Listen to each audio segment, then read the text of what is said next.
అప్పుల బాధలు వెంటాడుతున్నాయా? అయితే 6 జేవిఆర్ వారి జాతిరత్నాలు ధరించండి. హలో నమస్తే, వెల్కమ్ టు మన టీవీ. ప్రపంచవ్యాప్తంగా కృత్రిమ మేధ ఎన్ని అద్భుతాలు చేస్తుందో మనమందరం చూస్తూనే ఉంటున్నాం. అదే సమయంలో దీని కారణంగా ఎన్ని అనర్థాలు జరుగుతున్నాయో కూడా చూస్తూనే ఉన్నాం.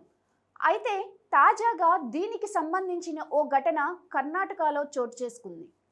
ఓ ఏఐ సాయంతో రూపొందించిన వీడియోని అడ్డు పెట్టుకొని ఏకంగా 200 మందిని సైబర్ నేరగాలు దోచుకున్న ఘటన ఇప్పుడు సంచలనంగా మారింది.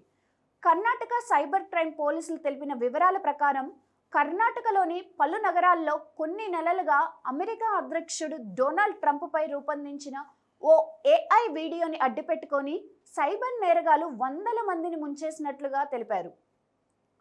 వారికి భారీగా రాబడి ఆశ చూపించి ట్రంప్ హోటల్ అద్దెల్లో పెట్టుబడి పెట్టాల్సిందిగా అమాయకుల్ని నమ్మించారు. దీంతో బాధితులు సహజంగానే హోటళ్లు కలిగిన వ్యాపారవేత్త అయిన ట్రంప్ మొహం చూసి మోసపోయి 2 కోట్ల వరకు పోగొట్టుకున్నారు. అయితే హవేరి అనే నగరంలో ఏకంగా 15 మందికి పైగా ఈ స్కామ్లో డబ్బులు పోగొట్టుకున్నారు.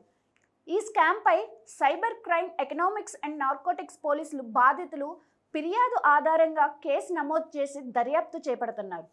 ఇక భవిష్యత్తులో జరిగే మోసాలకు ట్రయల్గా జరిగిన ఈ మోసం ప్రస్తుతం జాతీయ స్థాయిలో చర్చనీయాంశంగా మారింది.